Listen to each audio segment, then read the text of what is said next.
So if anyone's like, look, this is the only set and rep scheme that works, you got to be like, I don't know about that.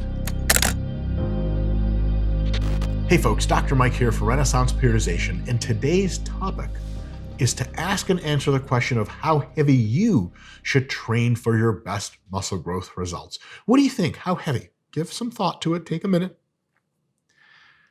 All right. The correct answer is 7 reps. That's it. See you guys next time. Thanks for tuning in. Hold on. We can do better than that. Let's actually learn something.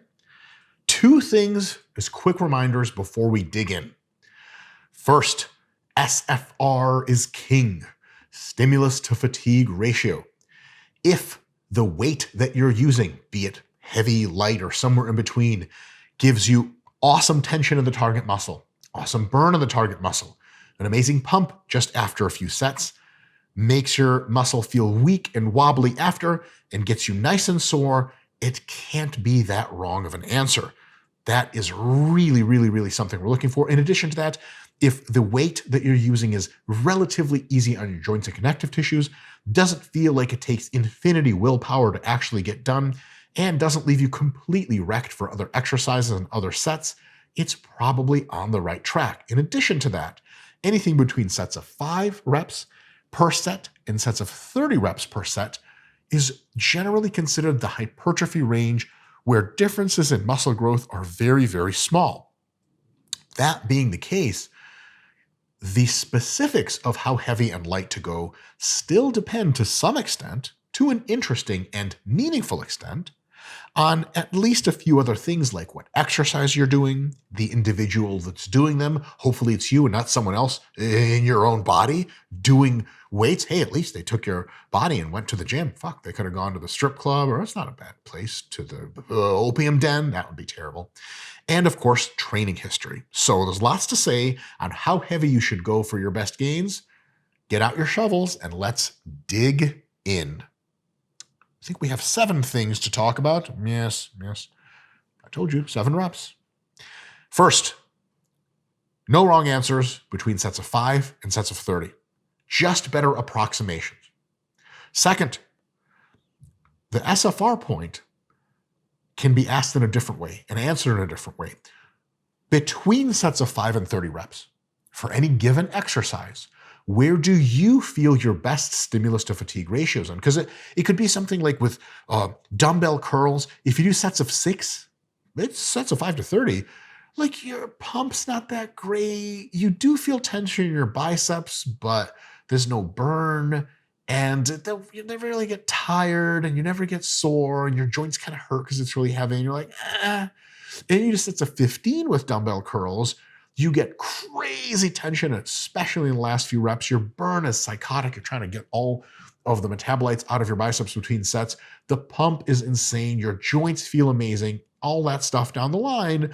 Then whatever you get, wherever rep range that is for you for the exercise that you're doing, if lighter or heavier or somewhere in between seems to get the best combination of stimulus and fatigue, that's really, really close to the right answer. So a lot of your training is going to be doing good training that works, but also noting what tends to work better than not, using those proxies of the stimulus to fatigue ratio. So if someone says to you, hey, look, research shows that sets of 6 are perfect for dumbbell curls, you're going to be like, well, I wasn't in that study. I was not an experimental subject. And I can tell you, like, them shits grind my elbows into a fucking paste. So I don't know if that's true for me. And that's 1000% the case for almost all of exercise and sports science, is the universals are principles, but the specific applications, the exact numbers, are very, very individual. So follow your heart in a sense, but don't marry for love. No, wait, that has nothing to do with the topic. Follow the best stimulus to fatigue ratio for you, and that can change on a few things. So here's the thing. You don't want to go and say, look, so for me, sets of 5 to 10 in the squat are amazing. Sets of 20 to 30 are stupid. You can say that. But remember, there is a degree of complexity to it, a bit of nuance. Here's an example. It can depend on the exercise order. If you do squats first, maybe sets of 5 to 10 are perfect. If you do squats last, the weight that you're using, and after you do leg presses and then hack squats and then you do squats, the weight you're using on your back might be so light that you can do sets of 20 and your back doesn't give out and your lungs don't give out because it's just all quads at that point. So you can't necessarily say, well, squats for you are best in 5 to 10 rep range. You can say that pretty confidently, but you also have to say, like, especially if they're a first exercise. And someone could say, like, well, we have squats third today.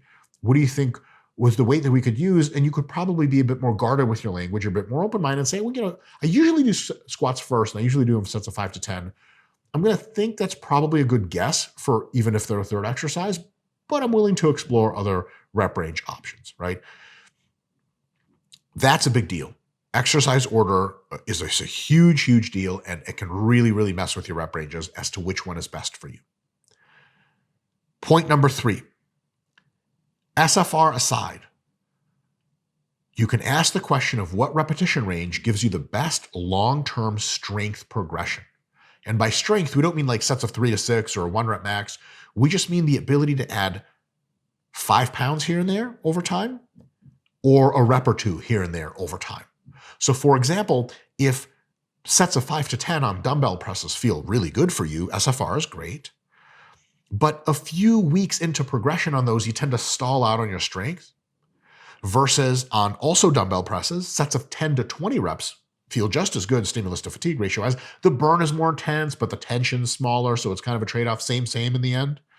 But if you do sets of, 10 to 20 sets of 15 in the dumbbell press, and for some reason you can just keep adding a little bit of load and adding a little bit of weight over time, and it just keeps going for weeks and weeks and weeks, then that rep range seems to be more conducive literally for progress, which is kind of the whole point of lifting. Or to put it another way, if you're getting really good continual progress, the probability that you are putting on significant amounts of muscle is much higher than if you don't get progress. You can imagine a chat with your gym bro buddy. You're like, how's training going, man? He's like, fucking great, man. Doing sets of 5 to 10. You're like, yeah, getting stronger? Like, not really, bro. Oh, okay. Able to do more reps? He's like, nah, fuck that. Progress is lame, man. I'm just here to fucking grind. All right. I'll just be somewhere else, not talking to you. So progress is good. Some rep ranges, man, for some exercises you will learn over time, and there's no shortcut to this. So you have to try a bunch of things. Just keep an eye out for the shit that really lets you progress. You might have some exercises that have some repetition ranges that just fucking click. And every fucking few weeks, you're able to add a few pounds, a few reps, a few pounds, a few reps. It just keeps going.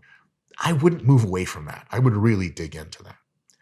Number 4, in a training block, which is typically about 3 mesocycles at periods of 4 to 8 weeks with a deload at the end, a training block lets you organize your training in a more grand scheme manner for one specific goal. For example, on a muscle gain block, you would be eating a hypercaloric diet to gain the entire time. Then you would have 2 to 3 mesocycles sequenced, and the goal for each mesocycle is muscle growth, muscle growth, muscle growth, as an example. In a block, and you can find many more details about this in our Advanced Hypertrophy Concepts and Tools series, which is super fucking nerdy, and of course our Scientific Principles of Hypertrophy Training ebook, which is I think also a physical book, maybe. It's definitely an ebook, that I know, and it's linked below. We get real deep into justifying this concept, so I'll just brush it over real quick. But generally speaking, throughout the block, if you're adding new exercises in order to increase the volume, mesocycle to mesocycle to mesocycle, because often your body adapts to volume and can do more over time. At the same time, your joint connective tissue integrity and the amount of joint connective tissue fatigue you've imposed on the system also rises, such that when you're adding new exercises month to month to month, or every 2 months or so, you probably want to add exercises that are conducive to lighter rep ranges. So you can start the first mesocycle of your muscle gain phase with mostly sets of 5 to 10, The second mesocycle, keep the 5 to 10 exercises, but maybe if you add a few movements here and there, you can add in more sets of 10 to 20 type movements. And then in the end, sets of 20 to 30 type movements for that third mesocycle where you can crank because your volume resistance is up. You're in great shape to do more volume. You can recover. But your joints are like, bro, if you add any more sets of 5 to 10, I'm going on strike. That's right. Picket line, union workers, the mafia gets involved. You don't want any of that, especially from your joints. So in a block progression, typically as we add, we go from heavier to lighter. Individual exercises you have threaded in the whole time get heavier over time. Like if you're squatting in the first mesocycle and you still have squats in the last one, it's still sets of 5 to 10 and it goes up and up and up and as far as weight. As you thread in new exercises, taking those with lighter rep ranges is probably a good idea. So when someone asks you, hey, how heavy should I go for muscle growth? You say, well, here's another way to put it. This is an even better way. Someone sees you in your first mesocycle of training for a mass gaining training block, and they're like, I noticed you do a lot of sets of 5 to 10. Like, is that the ideal rep range for muscle growth? And you're like, well, it's one of the good ones, but TBH, if you see me in 3 months, I'll be doing shitload of sets of 20 to 30 and still doing some sets of 5 to 10. And they're like, is that the right answer? 20 to 30 then? And you're like, I don't think you're understanding anything I'm saying. Also, please stop talking to me. Also, you have terrible breath. It's not cool to tell people they have bad breath. Is it Scott, the video guy? No comment. What a dick. Does that mean I have bad breath? Holy shit. I tell you. You would tell me? Because we're boys like that? Yeah. Folks, in the comments below, please let us know if you've ever straight up just told somebody. I was sitting in front of this one kid in high school, and I turned around and talked to him one point, and he's straight up, I was like, well, we weren't friends, and he was cool.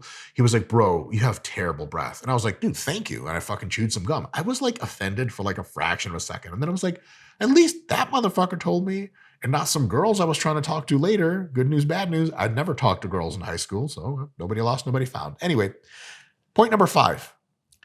Mixing rep ranges within a workout is totally fine.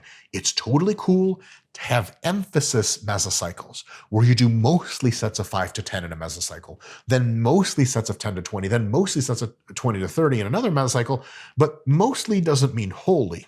So you could do a situation where you do a few sets of 5 to 10, and even with the same exercise, drop the weight significantly and do sets of 10 to 20. There's nothing wrong in the world. And how do you know that's a good idea? Try it and see if your, drum roll, stimulus to fatigue ratio plays out. And if it does, it's money. Number 6, be wary of absolutism, because I think it's awesome for you guys to go and many of you watch other channels, and I think that's great. Our channel's the best, but JK, our channel probably kind of sucks. I blame you, Scott, the video guy. Damn it. Hashtag do better. So you guys get your information from a bunch of sources, and that's awesome because I'm wrong at least half the time. But when you do get your information from other sources, have your skeptical hat on. You get, you know what I'm saying? Get to a restaurant. They're like, sir, it's polite to remove your hat. You're like, nope, skeptical hat stays on all the time. And when people get really absolutist, that's a time for you to kind of regress away and be like, that doesn't seem like that's likely to be true.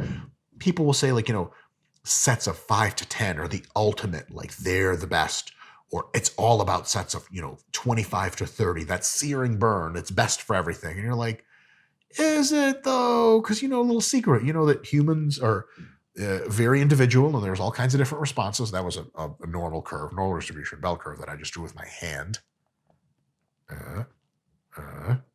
Seems like I'm... What do you get when PhD sports scientists collaborate with pro bodybuilders? The most effective muscle growth training app ever made. Get yours now. What am I doing now, Scott, the video guy? You see that shit? Yeah. Squeezing the normal distribution. Damn, baby. Saying shit looks like normally distributed, girl. I wonder if anyone's ever... there's no chance anyone's ever used that pickup line. I'll be the first on Scott, the video guy. In any case, people are different. Sets of 5 to 30 have been shown by actual science to be roughly equivalent on average. So if anyone's like, look, this is the only set and rep scheme that works, you got to be like, I don't know about that. And I absolutely hear them out as to their argument. They usually don't have one, but definitely be wary of anyone that says like, "Oh, this is for sure the answer, and this is the only one." And lastly, know what feels best for you. On each exercise, if you've been training 3 to 5 years, I should be able to be like hack squats. And you go, yep, sets of 8 to 12 is my preferred range, but sometimes I like down sets if there's sets of 15. Amazing. Know what works for you, even with regard to exercise order, but for sure, generally most exercises that you do, you should have a repetition range that you're like, this isn't that great, this is really good, and this one is also not that great. Now, your answer could be like, I love them all, great, but most people don't work like that. Know what works for you best on each exercise, but keep an open mind and try a different rep range every now and again, because your body changes, your technique changes, your mind-muscle connection changes. Sometimes, for example, on pull downs, people really need them to be lighter when they're just starting out in training, or at least trained for a few years, because it's really hard to connect with your lats and your back sometimes. If the weight is lighter, you can focus more on the squeeze and the proprioception. And as your reps get higher and higher and you get more fatigued, your lats start to tire out, you can really start to feel them. So you say, oh, look, for me, pull downs are best in those sets of 20 to 30. And if you try to do them in sets of 5 to 10, you're like, I don't know, man, I'm just ripping the shit up and down. I have no idea what the fuck's going on. My SFR sucks. Agreed. After 5 or 6 or 7 years of training, though, and for you savants, day one, you might be able to be like so connected with your lats, such good technique, such good mind-muscle connection, that now with sets of 8 on pull downs, you're like, oh yeah, this is fucking all day lats. And wow, holy shit, what am I even saying?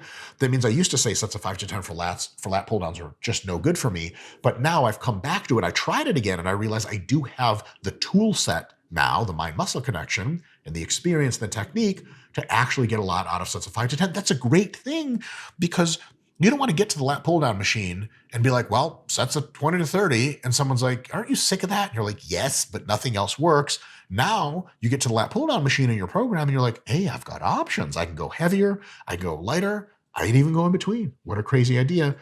Try a different rep range now and again for that very purpose, and you might be pleasantly surprised. Worst case, you're unpleasantly not surprised.